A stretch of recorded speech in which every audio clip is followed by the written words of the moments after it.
we have to talk about what happened recently. And you know what? Everybody knows what it is, right? I gotta get it out of the way. I have to. But another assassination attempt was thrown at Trump. The details of which I'm not super concerned with, actually. There's been mixed reports about the security level at the correspondence dinner, and how he's not actually provided the right level of security for it that he should have. There's bits and pieces of information about this that are super inconsistent. There are people saying that this is a staged attack and all kinds of shit. I don't care about any of that. I think we need to zoom out from this because as a group, as people, we have a bad habit. Katini, thank you for resubscribing. We have a very bad habit of zeroing in on the minutia whenever a situation like this happens and trying to analyze it from all angles that we possibly can analyze it from instead of, again, zooming out and seeing what can be gleaned from this when we actually take that lens and we pull it back. So let's first get one thing out of the way. There's going to be a contingent of people on the right wing who are going to try to say that the reason that Donald Trump has so many assassination attempts aimed at him is because he's rocking the established elites shit right now. He is doing everything like he's supposed to, and they love every single minute of it. That's going to be one of the narratives that you're going to see coming out about this. Maybe one of you has already seen that narrative play out a little bit in regards to this. Can we get one thing out of the way, though? Trump is 2 years away from finishing his term, supposedly, theoretically, hopefully, and he still has not reached the amount of assassination attempts that have been levied at Obama. And maybe some of you don't quite realize that. Maybe that's something that a lot of right-wingers might not realize, but Obama had, what, 14 assassination attempts thrown at him that we know of? That's not counting the ones we don't know of, and I don't know how many Trump has, but I don't think we've even hit double digits yet, have we? Let's see here. How many assassination attempts Trump? Let's see here. Yeah, we didn't start getting attempts at Trump until last year, or 2 years ago. So I would hazard a guess that we don't have anywhere near as many assassination attempts on Trump as we did for Obama. Now ask yourself probably the most pertinent question you could ask yourself in this situation. Why is that? What trait does Trump have that Obama doesn't that would lead people to want to assassinate him less? And quite frankly, he's part of the majority race group. Like, that's just what it is. He's white. There are so many people who were angry about Obama being president, not because of any policies they thought he was actually going to enact, but because of his skin color, such that even when salient criticism could be levied at Obama, it was very hard to divorce it from any racism that people were just being mired in the first place. So, like, on the left, and a lot of people on the right who are less hawkish, are going to throw at Obama more than once that, hey, this guy is the drone bombing president. This is the thing that we know him for. We know him for dropping bombs on children. And you know what? That's a really shitty legacy to have. And of course, that's the same legacy that Trump is going to end up having, though it's specifically going to be about Iran and not necessarily just about drones.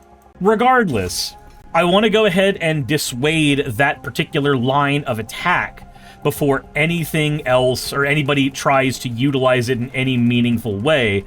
The amount of assassination attempts on Trump is, if we are comparing him to Obama, isn't that terribly unique or noteworthy. That said, it doesn't mean that assassination attempts are not unique and noteworthy in general. We shouldn't be encouraging them and living in a world where we expect them. I think that's another conversation that needs to be had about zooming out a little bit. So, assassination attempts on the president. We should not want to live in a world where those are expected. We should not want to live in a world where those happen at the frequency that they seem to be happening, but we do live in that world, and I've noticed that when the first assassination attempt happened that we knew of, the one where he got shot in the ear and did the fist bump, the fight, that became super newsworthy, and people rallied behind that more than anything. That was like the canary in the coal mine call for Trump supporters. But it's really interesting to me that that has not been the case for recent assassination attempts. I would actually argue in some of the more recent attempts, people have been more tired than they have been galvanized. And that's, I'm not gonna lie, a little concerning. Hopefully y'all can see where I'm coming from there, because the types of people who hear, oh, the President of the United States, somebody tried to kill them. The types of people that hear that and basically go, oh, well, I guess it is a day that ends in Y. Those people are very jaded about politics, and unfortunately, I'm saying that from the perspective of somebody who is one of those people. I am one of those people who see the assassination attempts on the president and go, yeah, okay, cool. It just keeps happening. It just keeps happening. And this isn't like the Steve Bannon type of thing where you try to flood the airwaves with too much information so people get tired at that. The right wing would be better served infinitely if everybody's response to one of these scenarios was to go, nope, this is a terrible clusterfuck. This is the worst thing in the world. But I'm not seeing that, really. And maybe it's just that I'm in a particularly, somewhat insulated political sphere compared to most people, maybe. But I'm not seeing people freaking out or chomping at the bit this time around. I'm seeing conspiracy theories, but I think every assassination attempt is going to have that. I've seen Matt Walsh doing his little debunk of the conspiracy theories, pointing out, like, hey, it doesn't make any sense for this to be a Kamala Harris voter that was just such a nice guy that they were willing to sacrifice their entire life because they loved Kamala Harris so much. Like, it's weird when Matt Walsh is being one of the more reasonable people in the room. But I think people are getting very, very jaded right now, thinking about this whole political clusterfuck. Because just ask yourself the question real quick. If it happened tomorrow, if President Trump died tomorrow, what would be the first emotion that went through your brain? Just let me know in the comment section below. And I'm not saying this because you need to explain. Please don't Fed post yourself either. That's a nightmarishly stupid thing to do. If you have the ability to, not do that. But if it happened tomorrow, would you be like, oh my god, this is earth-shattering? Or would you go, okay, yeah, that was gonna happen eventually, fuck. Because I think, if we're being honest, most people are gonna have the response to that of, yeah, that was gonna happen eventually. That is just, it was gonna happen. Here we are. Like, we were just waiting for the when. We weren't really concerned about the if. The if wasn't in question. The when and how it was going to happen were the things that were infinitely more interesting there.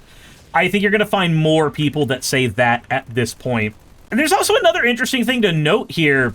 Let's say, for instance, that the assassination actually happens, right?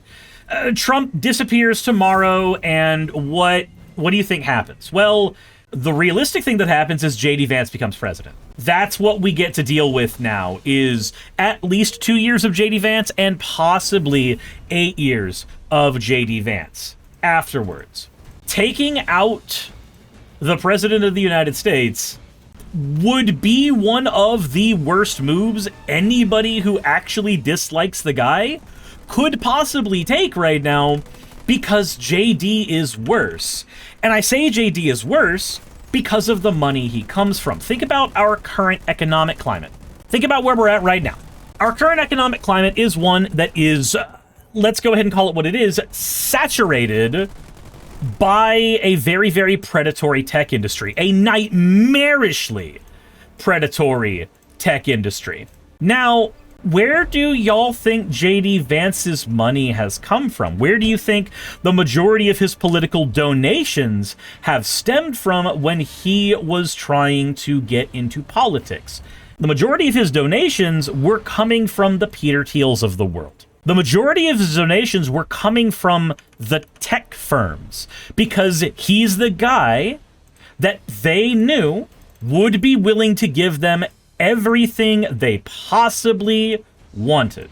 At worst, or at best, if JD Vance is president tomorrow, because one of these attempts actually goes through, we get to deal with the same industry we dealt with before, just with a guy with a little bit less charisma, but now a martyr on their hands and a new person picking up the mantle. We're going to get Erica Kirk 2.0 at that point.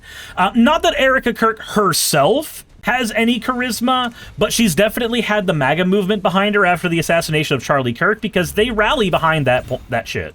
They see that shit happen and they're just like, ah, yes, our persecution complex. It is justified, 110%.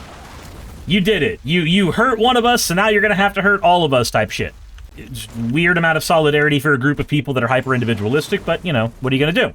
Jasta says, we just need to hold steady until November and go from there. We don't need to hold steady. No, we do need to be making moves, but those moves, the worst of those moves you could be making right now is an assassination attempt on a president whose replacement is just the same thing with better connections to the tech industry and a lower charisma score. Jessica says, if Vance becomes president, I don't think MAGA would survive. People in MAGA don't like him. They don't like him right now. But what happens when he becomes a torchbearer? Like, that's the thing. People in MAGA may not be really big on Vance at the moment, but... I could be wrong here. I could be very, very wrong here. But I feel like that reality changes itself the minute he becomes a torchbearer for a bygone movement. The minute he becomes the person who people look at and go, no, you're the successor to the MAGA movement. He doesn't have the charisma. He doesn't have the sway, the je ne sais quoi, but he does have connections. He does have the power. He has the seat right now. And I've pointed out multiple times, and I've had my editor, and I've had my mods, and a bunch of people disagree with me on this. I am terrified of Trump as president because of the things we have seen him do, the material conditions we have seen him fuck up. I am more terrified of a Vance presidency because he seems like the guy who has the competency to maneuver even if he doesn't have the giant fucking charisma stat.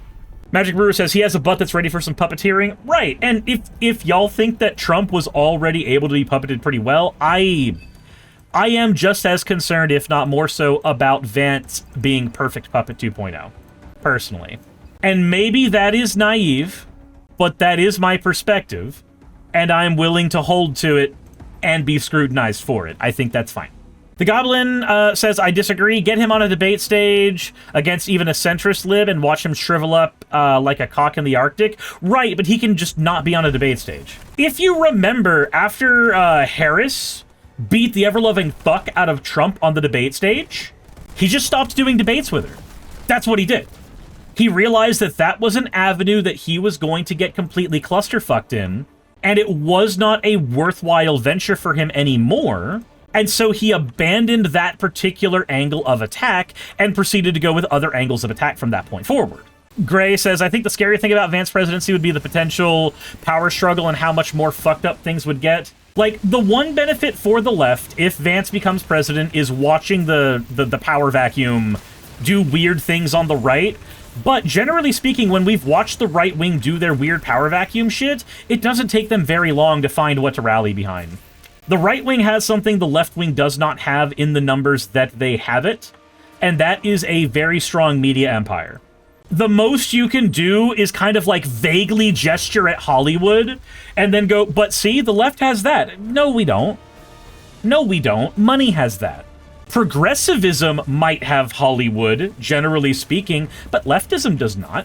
Leftism hardly has a capture on any industry, which is really strange considering that we are the people who are supposed to be able to unionize and come together better and take over industry as a result. But, you know, we're so busy beating the shit out of ourselves that we don't actually do that.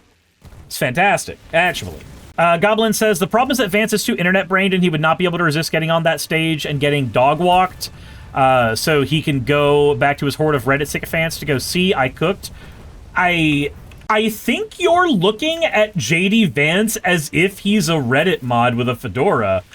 I don't think he's that person. I think he's more tactical than that. This is a person who should have been buried when we realize, or everybody realized that he knew he was lying about the eating the dogs, eating the cats, eating the pets down in Springfield. when he publicly admitted that he lied about that just to get attention. And the end result of that was not him getting dogged walk forevermore, but him maintaining relevancy, maintaining power. I don't think that guy is Reddit mod enough to fall into the holes you think they're going to. Also, understand as well that any move that JD Vance makes that's an attention-starved move, he's making because he has eyes on the presidency at some point. Most people who become vice president have their eyes on the presidency as an eventuality. But once he has it, he doesn't have to step in that muck anymore. Those no longer become avenues that he has to give a shit about. They get to be things that he can forget about. The Goblin says, is he not, though? Is he not exactly that? The only reason he even has this job is because Eric Trump liked his stupid-ass book where he lied through it. It's not just that, though. It's also the money from the tech industry that's been feeding him, and a lot of it. The dude has influence in places where we have acquiesced and pointed out that there is a lot of power in those areas. If we can acquiesce to the fact that there's a fuck ton of power in the tech industry and that's where the money that he gets is coming from, I think Vance would be a step for many of them towards getting us into feudalism. Let me paint you another picture for shits and giggles. So the goal of any power is to maintain itself. Can we all agree on that? If anybody is in power, generally speaking, their goal is to try to maintain power to at least some degree. That's what they want to do. If we can agree on that, then we could agree that JD Vance specifically may try to hold on to power desperately, hold on to relevancy desperately, hold on to all those things, but the money that funds him does not care about America existing. In fact, we actually have plenty of evidence that they don't, because they've gone on fucking podcasts multiple times, they being the crypto millionaires, the mini millionaires, the people who made all of their money off of gambling on a fucking stock network, effectively. These people have gone on record multiple times in order to say that they want America to be turned into a series of micronations that they can then cut off pieces of the pie for to control themselves. These people have made no bones about that. That is one of the primary goals of some of the larger members of the tech industry. And for them, anything that allows them to solidify power and influence is going to be what they aim to do. Point of evidence, and this is actually coming from somebody else's research. If y'all know Portable Orange, he provided the research for this, for me, for this, before I got to talk about this. Point of evidence for this, Peter Thiel, and multiple people like him, were told in no uncertain terms by the Biden administration that they would have their hands cuffed. Not in the sense that they were going to be sent to jail, but that the power of the tech industry, the money of the tech industry, the influence of the tech industry was going to be kiboshed. There was going to be regulations put on all of them in order to make sure that they could not have the power and influence that they have had in the past, that they've enjoyed in the past. After that meeting was when you saw the unified efforts from basically everybody in big tech becoming a Trumper. Instantly. That's when Elon Musk started donating millions of dollars to Trump's campaign, despite technically being a competitor in the social media industry after he bought Twitter. That's when you saw Facebook become the anti-censorship page. All of these places from people who had previously called themselves Democrats, and Musk and Zuckerberg are two of the big ones. They previously called themselves allied with the Democratic Party. They immediately switched to Trump. Now, did they switch to Trump because he's Trump, or did they switch to Trump because he was offering the better deal? They switched to him because he was offering the better deal. Had nothing to do with his charisma, had nothing to do with any of that. It had to do with the fact that he was offering them infinitely more power and influence on the table. So, let's square that reality now with the fact that JD Vance is the guy that they've also backfunded. They lose Trump, they get a person who is ready and willing to be at their beck and call at all times, who's been bought by them years ago, who will help them maintain their power and influence because that is what caused them to switch sides in the first place. JD Vance himself may not be the scariest thing in the world, but the reality of him being our president is scary to me. because of the money that actively funds him. That's the part that I worry about. I'm going to go ahead and read what Goblin said, because I do think this disagreement is interesting. So, all right. So, NekoSuris, I see your points and acknowledge them, but I respectfully disagree. Vance has such a dearth of charisma, and so much of his political presence has been shaped by right-wing internet subculture that he's drawing heart from traditional Reagan conservatives who are the predominant strain of Republicans. Everyone's waiting out the clock for Trump to be gone, and everyone in the admin is fleeing like rats off a sinking ship. I say JD has no political future after this. Okay, I understand that perspective. I think as long as the tech industry has the power and influence that they have right now, and the ability to lobby as hard as they do, they know that JD is their bought and parcel guy. And I think that's where the majority of my point boils down to, is this is their guy. This is their guy that they are more than willing to funnel money into. They were funneling money, so some of the most money that anyone has ever enjoyed on a political campaign when he was going for, what was it, the governorship? Before he became who he is now in the vice presidency? There's a history of, irrespective of our Senate, there is a history of, irrespective of our opinions of who he is, the people who we are aligned against do not share that opinion. So my question is always going to boil down to, why do they have so much stock in this person? Why do they carry so much stock in this person? Why is Vance their guy? Not why is Vance loyal to them, we know why, money. But why do they disagree with the assessment that Vance is where to throw that money? The Goblin Culinarian says, genuinely don't think money alone is enough to get him in the chair. Politics is mostly vibes-based, and if he can't market himself as an actual person, then all the money is wasted. Right, but he doesn't have to market himself. That money pays for a marketing team. So, like, we can point out, and rightfully so, you do rightfully point out, money is not everything in politics. You're right. 110%. However, my pushback on that, and granted, I understand, I think both of us have the pushback back and forth of saying that this is a respectful conversation where we disagree with each other, but we're ultimately on the same side. So my pushback to that is that despite the fact that money does not mean everything in politics, I have been part of campaigns where it was the deciding factor.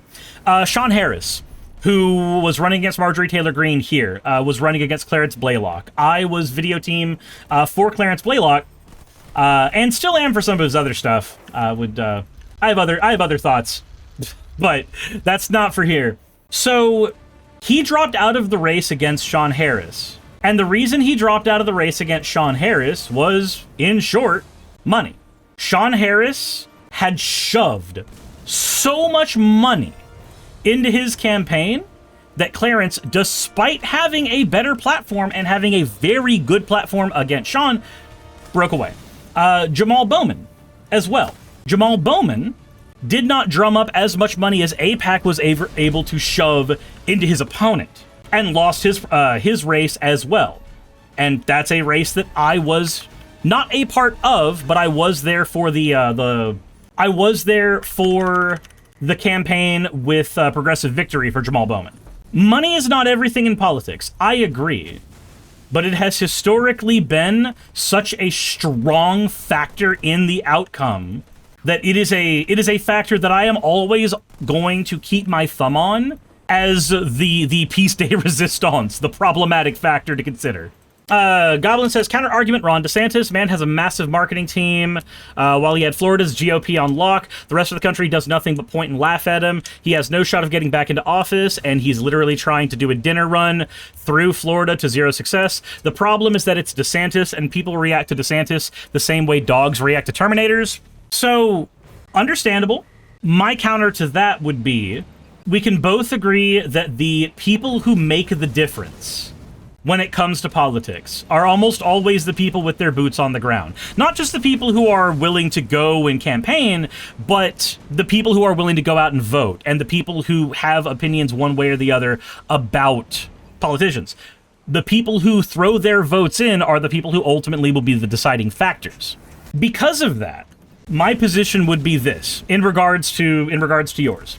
When I go out, just outside of my house, and I'm at the taco bar or anywhere else, Vance isn't made fun of by the Republicans here. Not really. Trump is the one that sways their decision one or the other. Most everybody around here who's not a lefty has forgotten 99% of what has made Vance, quote, unelectable. Of what things that would have made it to where he doesn't have a political future. Most people who are on the right, so the people who are most likely to vote for him, don't have that solid of an opinion on him anymore. They don't care. They're going to look at him because he's the guy who has red. And then at that point, it really just comes down to who do the donors want. Because we also saw that with Bernie Sanders, where he would have been one of our best bets to beat Trump. Donor class wanted Hillary, so donor class got Hillary. Dorito says, and that's a failure for all liberals and leftists talking about him? Yes, but that failure is a little wider than just not talking about the things that are worth making fun of for Vance. That failure stretches as far and wide, as far as I'm concerned. That failure stretches as far and wide as our inability to create a stable media empire. Ultimately, the left does not have a powerful media empire. Not the way that the right does. For all the times that the right can claim that, oh, the left owns Hollywood, the pushback to that is always, yeah, but you have Joe Rogan. Yeah, but you have Andrew Tate. Yeah, but you have Fox News, the biggest news organization, even though it legally can't be called one, in the United States. You have the biggest legacy media organization. You have complete influence in the Pentagon. You have new information. You have the new millionaires. You have old money. You have new money. And you have people who consider themselves apolitical, like the fucking, the Stuttering Craigs and Grumses of the world, who just can't keep Trump's name out of their mouth like it's a cock. I agree that there is a failure of the left not properly reporting on Vance in terms of, like, the legacy media and everybody else, but that is not on any one individual so much as it is on the left's inability to create a powerful ecosystem. Because that is an area that we fail in hard. And we have been failing for a while. The conversation about Joe Rogan of the left has been done to death, and I pointed out in a video recently, but I'll articulate it a little better here. The left doesn't need a Joe Rogan of the left. The left needs 1,000 Andrew Tates of the left. We don't need one person who's ubiquitous. We need scale. The left has never, ever, ever, ever, ever, ever, ever been stronger with a like, amazing leader at the forefront. We've always been stronger when we've been able to scale. That is what always works better for the left. It works better with our sensibilities about camaraderie. It works better with how we operate. It works better especially when you consider the anarchists in the movement that hate hierarchy in any way, shape, or form. Scale is always going to work better for us as a movement than an individual super powerful influencer. Said the left gets our own sex trafficker. I'll volunteer. Ah, man, I have a terrible joke I could make there about a particular influencer, but I'm not going to make it here. I'm not going to make it here. That'd be a bit much. Goblin says we tend to not rally around a single point, and that's kind of my point. That's kind of my point. Like, even note in this conversation, you and I are on the same side, but we are heatedly on two different sides of the coin in terms of strategy. But I think fostering an environment where more of us are on different sides of the coin and are arguing with each other, but are not splitting up as a result, that's the kind of thing that the left uniquely fails at cultivating, because we like purity testing. We love purity testing. We adore glass houses and rocks being thrown from them. That's our shit. I think cultivating an environment where it is more normalized, that we're going to have a bunch of different opinions that all disagree with each other, but we don't disagree on where the problem is. That's what we need more than anything. So, oh, sure, your position is reasonable, and if you turn out to be right and I turn out to be wrong, you have my full permission to tell me you told me so while we're panhandling. I don't think I have a reason to do that, though. I don't gain anything from an I told you so outside of, like, a quip on a video. I gain infinitely more by just having a group of people who are willing to be part of a coalition together than I do by being the guy who's right about the thing. But that's kind of why I wanted to make this video, because the conversation about the Trump assassination, that's a tabloid conversation. That's a conversation for somebody who's reading a magazine while they're at the dentist. That's a boring conversation to me. The conversation, as it can be extended to the influence and where the power gets to be divvied and all of that afterwards, and how we operate in regards to that situation as a unit, I think that's way more interesting, and I think it's more useful. And no, I was kidding. Still, I take your points into consideration, and I take yours into consideration. You could be right, and if it helps as well, your opinion is one that is shared amongst people who have my ear, who I respect. Like, your opinion is one, and this argument is one that I've had with almost everybody that I have in my ecosystem.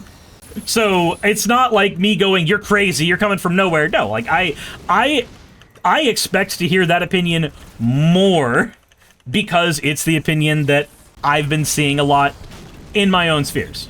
Sure, but if anybody's allyship is so fragile that hearing "I told you so" would make them turn on you, how valuable is that coalition? Coalition should be broad. Right, I'm not saying that... So, my point in saying that is not that I don't want to lose people by saying "I told you so." I'm saying that I personally don't gain anything by keeping score on this conversation. Maybe a broad "I told you so" for like a video quip, like I said, is about as far as I would reasonably go.